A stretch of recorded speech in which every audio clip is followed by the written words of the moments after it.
Chers internautes leaders, bonjour si vous nous recevez le matin chez vous, ou bonsoir si vous nous recevez le soir. Nous sommes au rendez-vous pour partager toujours avec vous sur le leadership parce que nous voulons de vrais et de bons leaders. C'est parce que nous voulons cela, nous voulons votre bien, aussi le bien de votre communauté, les communautés auxquelles vous êtes appelés à diriger vers une direction donnée. Mais si vous voulez cela, vous avez besoin de certaines qualités. Et ce sont des qualités que nous sommes en train d'énumérer tous ces jours quand nous partageons avec vous. Et ces jours, nous partageons avec vous sur une qualité qui est la discipline. Nous voulons vous parler de la discipline. La discipline, c'est une qualité nécessaire pour un leader. C'est une qualité qui font que les gens qui vous suivent trouvent en vous un modèle à suivre. C'est une qualité qui font que votre communauté puisse échanger et voir que vous êtes digne de les conduire. Cette qualité est importante parce que elle vous aide vous-même à être un modèle à suivre. La discipline permet le contrôle de soi. Elle permet le contrôle personnel. Elle permet d'avoir la maîtrise du leader lui-même. La maîtrise de sa pensée, la maîtrise de son corps, la maîtrise de ses affaires, la maîtrise de sa langue, la maîtrise de tout ce qu'il est en train de faire. Un leader est celui qui maîtrise aussi son temps. Et c'est là où nous avons le problème en Afrique en général, et nous avons besoin aussi de leadership sur ce point-là. Les rendez-vous ne se respectent pas. Celui qui donne un rendez-vous ne sait pas s'il peut, celui qui m'a donné rendez-vous, s'il va arriver à 15 heures juste, ou à 17h30, ou à 11 heures. Nous avons là, nous ne maîtrisons pas le temps chez nous en Afrique. Oui, on a toujours parlé des temps africains, mais nous ne le considérons pas aussi comme un défaut. Mais c'est un défaut, ça ne nous aide pas à maîtriser le temps dans ce siècle de vitesse. Il est celui qui maîtrise sa langue. Oui, il choisit les mots pour le dire correctement. Il dit ce qu'il pense que cela peut être bien pour l'interlocuteur. Il ne dit pas des choses à tort et à travers. Il maîtrise sa langue. Et un de nos ennemis, c'est la façon dont nous sommes en train de transmettre ce que nous avons.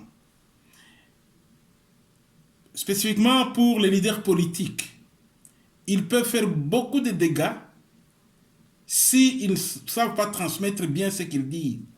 Parce qu'ils peuvent être écoutés différemment de ce qu'ils sont en train de dire.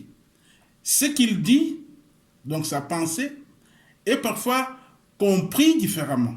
D'où les choix de mots, l'explication de ce qu'on dit pour le leader politique.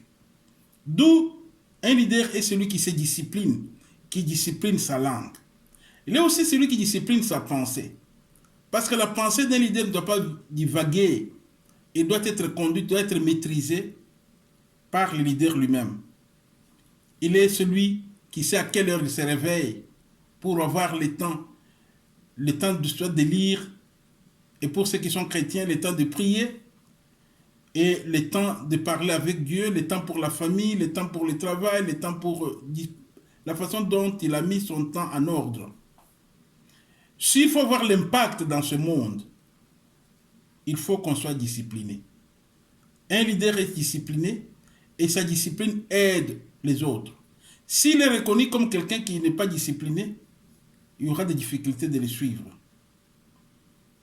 Dans toutes les sphères de la vie d'un homme qui se veut leader, la discipline doit se voir. L'ordre doit se voir. La façon dont il a mis des priorités dans sa vie. Qu'est-ce qui est prioritaire? Qu'est-ce qui est secondaire?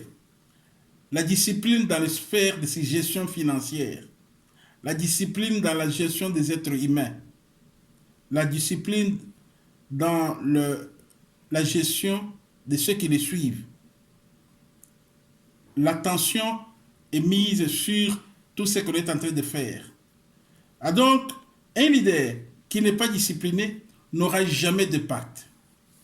Je donne une illustration d'un homme qui a laissé l'impact, qui a géré quelques siècles, depuis le XVIIIe siècle jusqu'à aujourd'hui. Il s'appelle John Wesley. Cet homme était discipliné. Il se réveille à 5 heures du matin.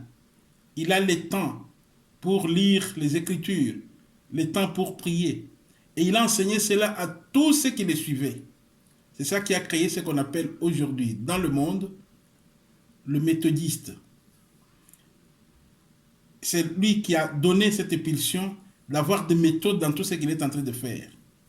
Abraham Lincoln, un président américain qui a combattu fortement l'esclavage. C'est un homme très discipliné.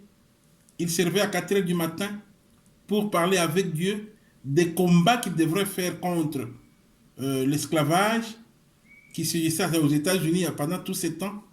Et il est allé jusqu'au bout.